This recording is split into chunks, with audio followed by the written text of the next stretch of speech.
Bienvenidos a un nuevo programa de personajes de la Venezuela Virtuales. Esta vez estoy con un personaje que se encuentra en México y que, bueno, nos va a contar un poquito de el antes y después, porque parece que ya ha tenido dos o más tandas en México.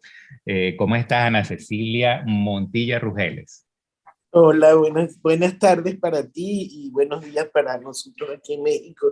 Bien, bien, muchas gracias, Jorge, por la invitación y por esta conversación que tendremos. Mira, bueno, en la antesala de la conversación me contaste que naciste en México en la época, digamos, del exilio de tus padres. Cuéntanos un poco de esa época. Sí, bueno, fíjate, mi papá fue ministro de Agricultura y Cría de don Rómulo Gallegos y fue su editor, además, su amigo. Y bueno, siempre estuvimos muy cerca de él y cuando fue presidente, pues trabajaron juntos, etcétera. Y cuando el golpe de Estado de Pérez Jiménez, eh, fueron todos presos, y todo esto es historia contemporánea, fueron presos, etcétera, y aquí en México estaba el presidente, el que estaba de turno en ese momento, los recibió, les dio asilo, pues. Entonces muchos venezolanos se vinieron en esa época para acá, en el 48, y bueno, a mí me tocó nacer aquí, en el 57 aquí nací, y ya después pues todos volvimos a Venezuela, y crecí en Venezuela, estudié en Venezuela, etcétera. Y aquí ya tengo 23 años de vuelta en México. Mira, y recuerdas algo de esa época? Porque ¿en qué momento regresaron a Venezuela? En los 60 ya. En los 60 sí. Sí recuerdo, fíjate que hay una anécdota que me encanta contar, que cuando nos vinimos a vivir ahora, mi esposo y mis hijos y yo hace 23 años, como a los 5 o 6 días de haber llegado, estábamos arreglando el departamento donde íbamos a vivir y sonó un silbato muy fuerte en la calle y todo el mundo en la casa preguntando, ¿qué es eso? Y yo automáticamente les contesté, el camotero. ¿Y qué es el camotero? Yo misma no sabía qué era. Y resulta que seguramente cuando niña lo escuchamos en las calles de donde vivíamos. Aquí hay unos carritos como un carrito de perro calientes, Que venden pero en lugar camote. de que venden camote y venden plátano asado, Camote es como la batata, ¿no? batata, tal cual. Sí. Aquí es la batata rosada, que es muy dulce, y tienen unas brasas y tiene una chimenea. Entonces, cada cierto tiempo, el señor abre la chimenea y ese es el silbato que se oye. Y eso es muy loco porque te lo venden con leche condensada, muy dulce, muy dulce. O sea, es prácticamente lo que está de moda ahora, parecido a lo que está de moda aquí, por ejemplo, que se come otra vez la batata, pero así frita Frita, como, sí, como chips. como chips, sí. Sí, Bueno, sí, sí, sí. mira, y el día que cayó la dictadura de Pérez Jiménez, ¿recuerdas algo? ¿Alguna algarabía en tu casa? ¿No tienes memorias de No, nada? no, estaba muy chiquita. Seguramente mis hermanos mayores se recordarán de muchas cosas. Yo no, yo estaba realmente muy pequeña, tendría pues un año, yo nací en el 57, o sea, realmente no me acuerdo de eso, de nada de eso. Sí, bueno, Pero me imagino la alegría, me imagino la algarabía y el escándalo y la celebración, me la imagino perfecto. y entonces, a qué años regresaste o conociste a tu patria?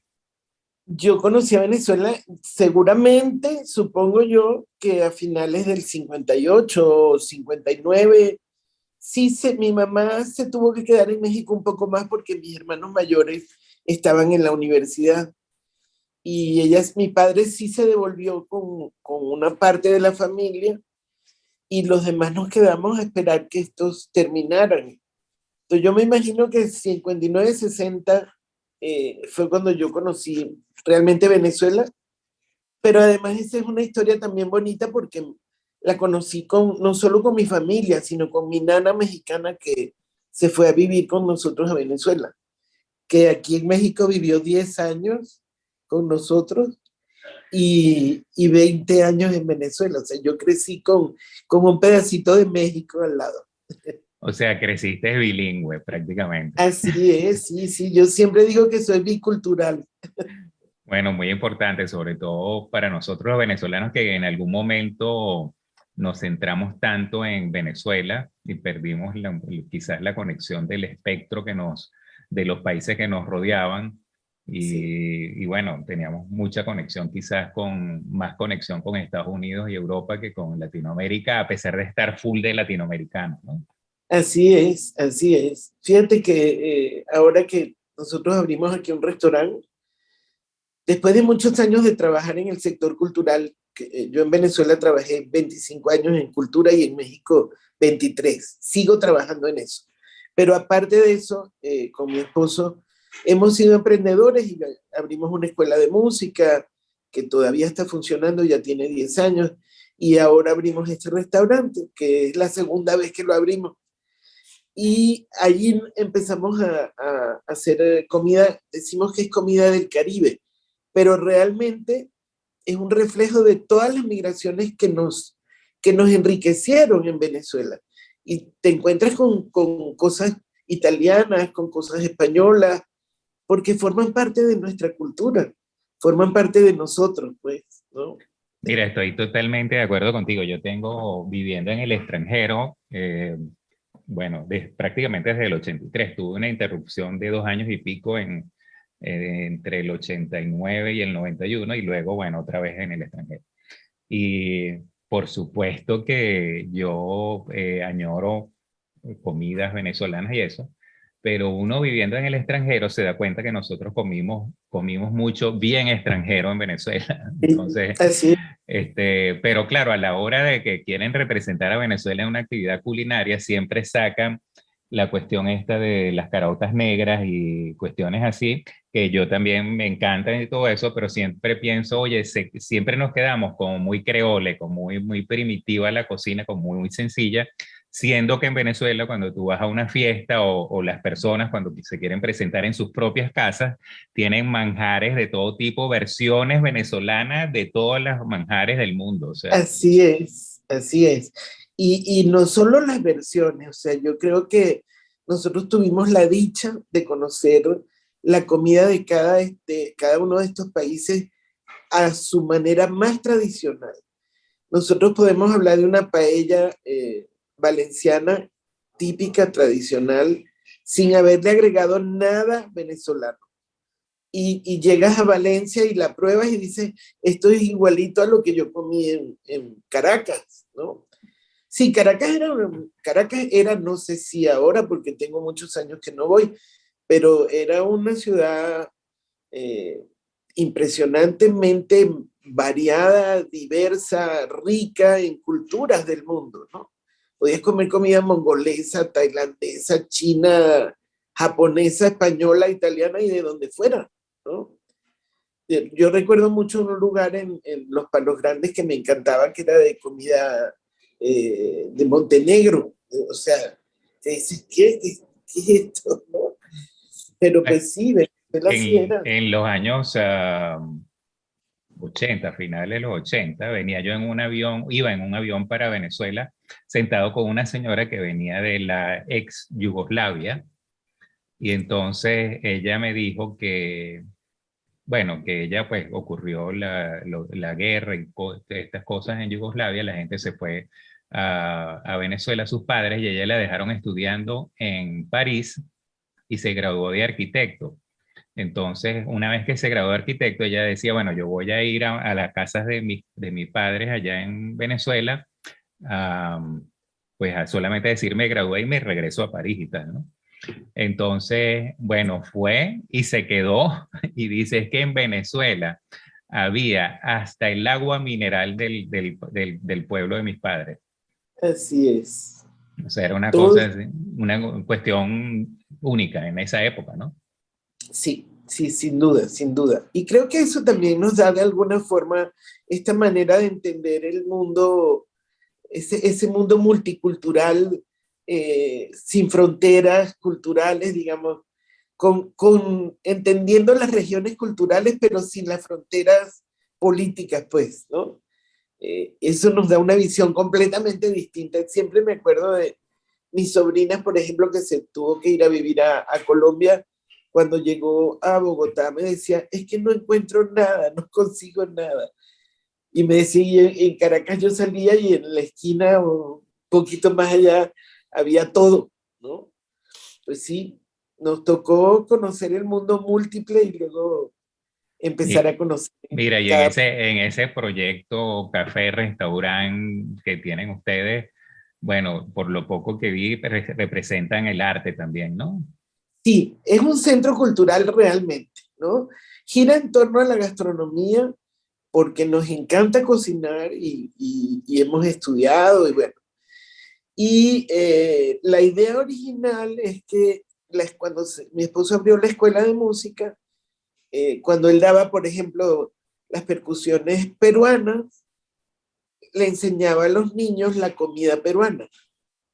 O cuando daba algunas percusiones colombianas, le enseñaba a los niños la comida colombiana. Y de ahí surgió esta idea de hacer este centro cultural que gira en torno a la gastronomía del Caribe. Entonces hay comida cubana, comida colombiana, comida venezolana. Algunas cosas hemos hecho de comida trinitaria. Hemos ido probando y haciendo como festivales de cada país del Caribe, del Gran Caribe, ¿no? Y pues ha tenido buena aceptación. Hace un poco, hace como unos 4 o 5 meses hicimos un festival de comida margariteña, porque hicimos un taller de cocina con el maestro Rubén Santiago, que lamentablemente acaba de fallecer, y con su taller, con sus platillos, hicimos un festival de comida margariteña, y nosotros suponíamos que el restaurante se iba a llenar de venezolanos, y resulta que sí vinieron los venezolanos, pero los que más vinieron fueron los mexicanos, que les encantó la comida margariteña. Mira, mueve un poco la cámara. ¿Qué tienes puesto? ¿Un huipil, una cosa así? Ah, sí, un huipil. Oye, qué bonito, qué bello. Este es de Oaxaca. Ajá. Bueno, de una región de Oaxaca, porque Oaxaca tiene una riqueza extraordinaria en textiles y yo soy una enamorada de los textiles, entonces tengo una colección enorme. Hoy dudé y dije, ¿qué me pongo? ¿Qué me pongo? Que se vea. No, bien, me encanta porque es mano de obra, o sea, eso es hecho a mano, ¿no?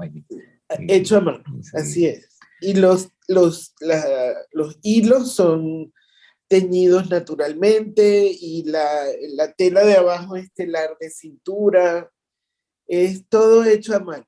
Una obra de arte, digámoslo así. Sí, una obra de arte, así es. Mira, con Así. respecto al arte, bueno, no sé si tú opinas lo mismo que yo, pero yo creo que también, yo he hecho, yo soy también artista plástico y he organizado a la vez exposiciones y me he dado cuenta que nosotros los venezolanos somos como un diccionario del arte entre los continentes, o sea, porque somos capaces de entender perfectamente el arte de lo que está ocurriendo en Europa, por ejemplo, o en Estados Unidos, pero también somos capaces de entender el arte autóctono Así y es. la mezcla de los dos. Entonces, y lo podemos expresar de una forma tan natural que tanto los de allá como los de acá entienden ese lenguaje que tenemos nosotros en el arte.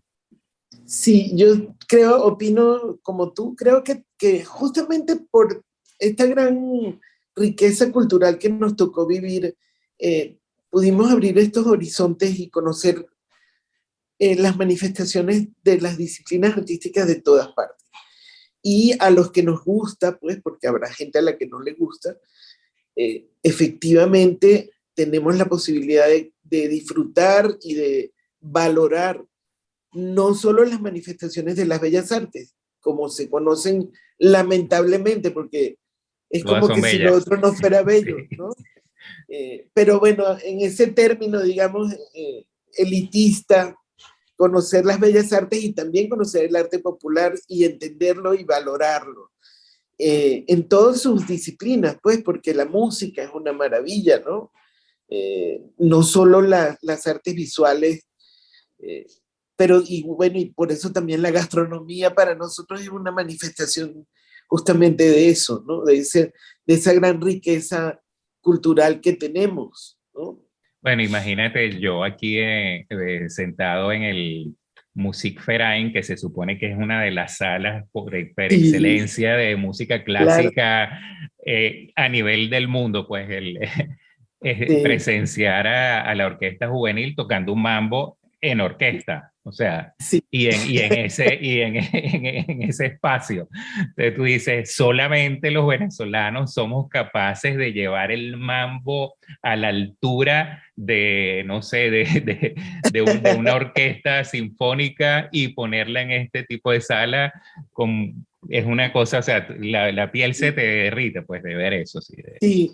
Fíjate que esa es una pieza de un compositor mexicano y yo creo que se enriqueció mucho más cuando Dudamel la montó con la orquesta Simón Bolívar, pues porque creo que ahí le, le puso, le dio, le aportó, digamos, ese swing que tenemos los caribeños, pues particularmente venezolanos, colombianos, que es tener la música por dentro, no, no hay otra manera de decirlo, y cuando estás tocando, estás bailando, estás, estás sintiendo eso, y no solo tú lo estás sintiendo, sino que lo estás transmitiendo, y es impresionante ver cómo el público también comienza a moverse y a transmitir y a recibir esa magia de la música, ¿no?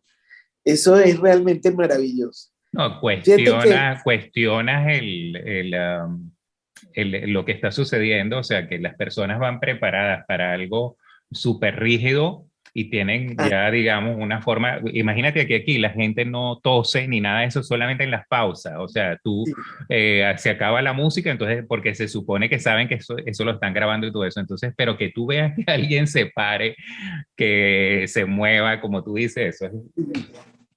es muy raro. Bueno, gracias, yo creo que gracias a esto, esta manera de vivir la música ha cambiado, ¿no? Entonces ahora en estos grandes escenarios europeos donde antes todo era tan rígido, tan formal, han ido cambiando también las cosas. Te iba a comentar que me tocó ver una grabación de una obra sinfónica en ese auditorio en la pandemia y es un video maravilloso porque te muestra todo el escenario, el área del público, todas las maravillas tecnológicas que tiene, la acústica, o sea, realmente es un video buenísimo. Si no lo has visto, búscalo, no me acuerdo cómo se llama, pero fue grabado en la pandemia y creo que lo hicieron para mostrar el El auditorio. Pues. lugar, sí. Es Sí, que no sé si tú has tenido la oportunidad de ver alguna vez el concierto de Año Nuevo. pero obviamente que sí, pero en video, ¿no? Bueno, ahí tú te das Sí, cuenta el manejo que tienen de las cámaras prácticamente para cada instrumento una cámara, una cosa así así. O es. sea, el director de esa grabación, es una gente Es un sumamente músico, especializada, sí. es un músico. Fíjate que hace muy poco mi esposo tiene un grupo de música popular y fueron a tocar en un lugar muy particular y les mandaron de regalo el video de ese día y yo le decía, ¿cómo se nota que el camarógrafo es músico? Porque el tipo sabía a dónde tenía que enfocar la cámara cada vez que venía un solo de algún instrumento o algo. Es importantísimo, o sea, es como que tienes que ser un profesional que tenga la capacidad de entender esa disciplina, ¿no? No, no De seguir solamente, la partitura prácticamente. no, sí, no solamente conocer tu disciplina como camarógrafo, sino pues conocer la música también y efectivamente a lo mejor hasta leer la partitura para poder saber a dónde voy a enfocar la cámara, ¿no? Mira, te cuento que yo he cantado en el Musikverein, Ah, no porque me digas. pertenecía a un coro y bueno, es estupendo la parte esta de donde tienes ¿cómo se llama? Los camerinos y es una Claro, belleza, o sea, súper, con unos cuadros bellísimos, o sea, el que le toque un camerino de eso se siente como súper un bien, rey. ¿no? Y bueno, lo principal es que tú puedes cantar sin micrófono también, es una cosa que La- está en la acústica que, bueno, uno tiene siempre la cuestión esta de si hará falta micrófono con un espacio tan grande, pues no, qué maravilla. increíble, sí. Mira, y bueno, con respecto a la parte, digamos, de promoción de la cultura y eso, te has dedicado a eso, pues entonces, pero te has dedicado también a la cultura en general, la mexicana, la venezolana, ¿cómo ha sido eso? Sí, mira, en Venezuela, pues muchos años trabajé en Fundarte, en el CONAC, fui la directora del Teatro Luis Peraza, gerente de Danza Hoy, de la Odila, etcétera. 25 años. Y ya cuando me vine para México, me bajé del avión para una reunión de trabajo en el Ministerio de Cultura aquí, que en ese momento se llamaba CONACULTA, el Consejo Nacional para la Cultura y las Artes. Y ahí llegué como instructora de gestión cultural, que era un poco lo que yo estaba haciendo en los últimos años en Venezuela. Y ahí me quedé trabajando durante 13 años. Llegué a ser la directora del Sistema de Información Cultural de México. Fui subdirectora nacional de capacitación. Eso me permitió recorrer todo este país maravilloso y conocerlo muy bien. Y no solo que yo lo conozco, sino que me conocen porque como di clases en todos lados, de repente me encuentro en la calle con gente, maestra, maestra. Ellos me conocen, yo no los recuerdo porque fueron demasiadas personas. Y efectivamente me he dedicado a eso. Los últimos 10 años ya me salí de la Ciudad de México, que el tráfico es terrible, terrible. Yo hacía 3 horas de mi casa a mi oficina en un día de trabajo y un domingo hacía 10 minutos. O sea, imagínate el tráfico. Me salí de México, me vine para Querétaro, que es donde vivo ahora.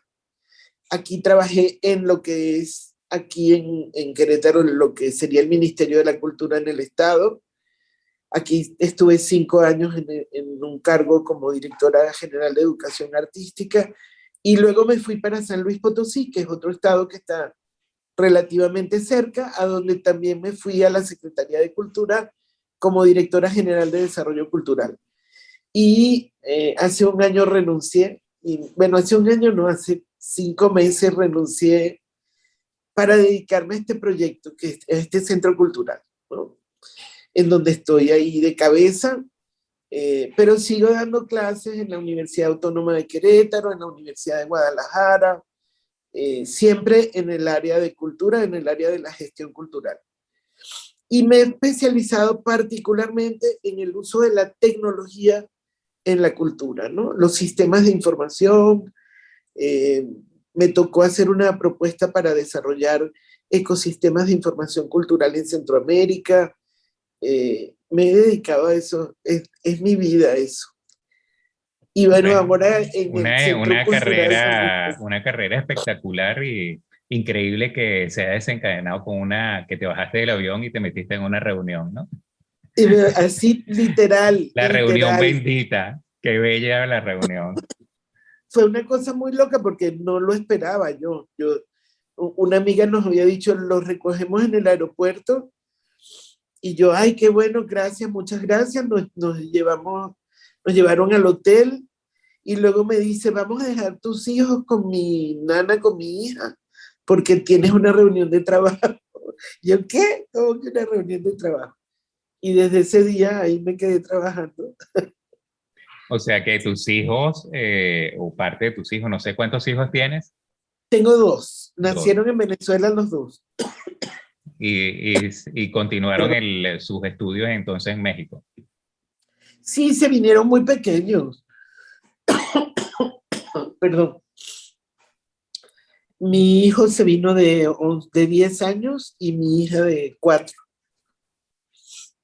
Mira, ¿cómo ves, o sea, la cultura mexicana la veo yo como está muy presente en el día a día, ¿no? La veo, no es una cultura aparte, no es una cultura ajena al ciudadano, sobre todo lo que uno considera mexicano, ¿no? Y yo creo que también, por lo que he visto, la cultura en la parte urbana también se nota que existe esa interacción, ¿no? Con respecto al ciudadano común y corriente. Es esto a nivel, digamos, de nacionalismo, es una cuestión que se creó en algún momento que propició esto, que la persona se sintiera orgullosa de ser mexicano, a pesar de tener el norte, como siempre hablamos del norte, a tenerlo, la influencia del norte ahí. Habrá habido Al lado. fusiones, habrá habido influencia, pero a pesar de eso todavía tienes algo así que tú puedes decir, esto es mexicano. ¿Cómo ocurrió Sí, eso? ¿Fue algo propiciado con políticas para preservarlo? ¿Cómo ocurrió? sí. Mira, aquí hay una cosa que se conoce como el Proyecto Nación, que surgió pues, al, hace muchos años, en la época de la Revolución y todo eso. José de Vasconcelos, que fue en ese momento ministro de Cultura, así no se llamaba, pues, pero ese era su papel, eh, comenzó a trabajar con misioneros culturales, llamaba él, y crearon símbolos que unificaran al país en torno a esos símbolos, ¿no? Porque México es un país que tiene, imagínate, tiene 67 idiomas vivos ahorita, o sea, son 67 culturas diferentes, ¿no? Más las variantes. México tiene 365 idiomas, sumando variantes con todo, ¿no? Y obviamente eso hacía que fuera, pues, como pedacitos de país diferentes. Entonces, este Había proyecto desunión, pongamos así. más bien no era entendido como desunión porque no se había concebido la unión, pues, Uh ¿no? -huh. Entonces, más bien lo que hace este proyecto es, en torno a ciertos símbolos, generar esa mexicanidad, ¿no? Y ese nacionalismo por el cual México es reconocido, pues, ¿no? Y pasan muchos años estos misioneros culturales yendo a los diferentes lugares del territorio, no solo con un mensaje del Proyecto Nación, sino además con otro mensaje que era hacer de México un país de lectores. Y es súper interesante porque en ese momento se hace, por ejemplo, una colección de clásicos de la literatura que se reparte por todo el territorio, se lleva a las casas de la gente, se hace una campaña de alfabetización muy fuerte. Y bueno, esto va generando, imagínate, en torno a eso, una cohesión en torno a ciertos símbolos, el mariachi, la comida pues mexicana, la china poblana que es una figura del estado de Puebla, y en torno a estos ciertos símbolos, la charrería, se va generando este nacionalismo, pues, ¿no? Y fíjate que muchos años después, estoy hablando del 70 por ahí, mediados del 70, empieza un proceso al revés, un proceso, porque esto que te estoy contando no solo fue bueno porque llevó libros y alfabetizó y generó una cohesión en torno a ciertos símbolos, sino que también fueron cosas terribles porque le prohibieron a la gente hablar su idioma, porque era terrible, hicieron cosas terribles, ¿no? Y después, 70 por ahí, viene el proceso al revés, en donde entienden en ese momento Bonfil Batalla, que es el padre de la antropología mexicana, de la antropología moderna, dice, no, ¿qué les pasa? Si esa es nuestra riqueza cultural, justamente esa diversidad es nuestra riqueza. Entonces comienza todo un proceso de recuperación de las lenguas, de reconocimiento de las diferencias, de valorización de la diversidad, que es lo que le da la riqueza real a este país, ¿no? Claro. Y bueno, ese es un proceso maravilloso en el que no solo se recuperan las lenguas, sino todo lo que implica una cultura, ¿no? Su artesanía, su arte, sus manifestaciones danzarias, sus rituales, su comida, etcétera, ¿no? Mira, y la parte de la religión sin influencia de la religión católica, ¿hay alguna parte que todavía está viva y que se puede ver como que resurgió con este tipo de políticas, No, o eso ya no? O sea, esa no, no. parte decidió, digamos, la supremacía del catolicismo. Sí, mira, a diferencia de Brasil o de Cuba, pues con la santería y todo eso, aquí el pueblo mexicano es católico, católico, romano y apostólico. No, y ahora, bueno, todas estas diferencias que hay con los carismáticos y, ¿cómo se llama?, cristianos, etcétera. Pero es un pueblo católico, Cristiano. no, no tenían deidades especiales así, ¿no? Hay muchas figuras de las figuras prehispánicas que más bien eran y que eran reconocidos como pues, guerreros, o el dios de la lluvia, etcétera, ¿no? Pero no eran a los que alababan ni tenían rituales especiales que se mantuvieran, no, no. O sea, no eran tan marcados, pues, en la mayoría de la población. No, no, no.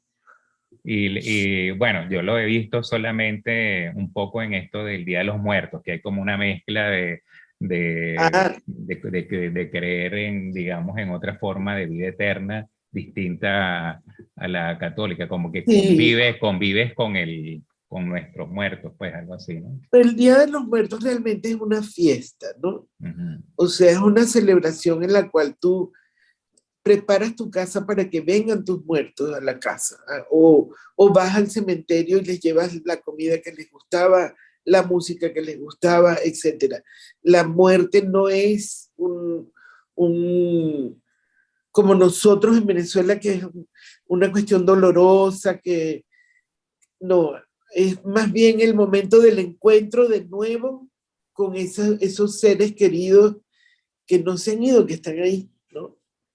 Y que los traes a tu casa, los invitas a tu casa, los recibes en tu casa con la comida que más les gustaba, con la bebida que más les gustaba, con la música y con la alegría, ¿no? O sea, se puede interactuar con ellos todavía. Sí. Y hay, por supuesto, todos los estados que están en el norte, un poco lo que me preguntabas antes, todos los estados que están en la frontera, particularmente en el caso del Día de Muertos, hacen más fiesta parecida al Halloween que al Día de Muertos, ¿no?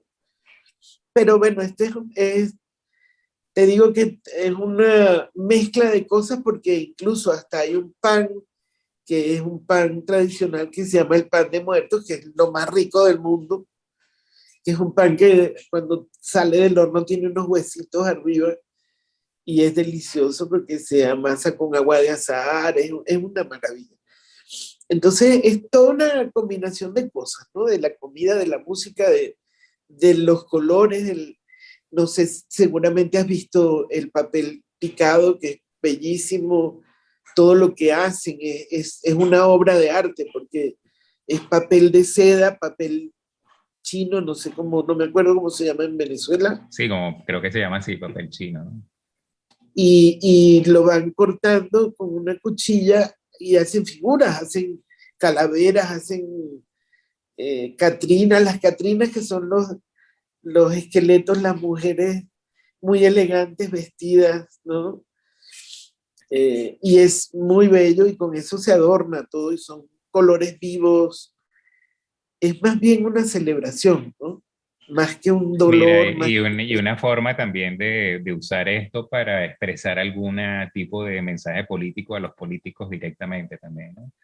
Que En hacen su... algunos casos hay una tradición que es la quema de Judas, Ujú. y ahí sí, cuando hay algún político que, pues que no es del gusto popular porque habrá hecho alguna trastada o algo, lo queman. Mira, bueno, a todos los que pasan por acá, al final yo les pido que por favor nos digan su concepto de felicidad y nos dejen un eslogan, un moto de vida, un mensaje. Entonces, bueno, te paso la palabra para que nos digas, nos aclares cómo se puede vivir, cómo es la felicidad desde tu punto de vista. Pues yo creo que la felicidad es que seas capaz de vivir con lo que tienes, disfrutarlo, aprovecharlo y crecer con eso, ¿no? Creo que eso es la felicidad. No, no necesitas cosas extras ni nada, sino aprender a disfrutar lo que tienes, lo que eres y trabajar en lo que te gusta, ¿no? Y bueno, luchar por eso. Y un eslogan de vida que te motiva a ti todos los días o... Un eslogan de vida. Fíjate que toda mi vida he pensado que todas las cosas tienen un lado bueno.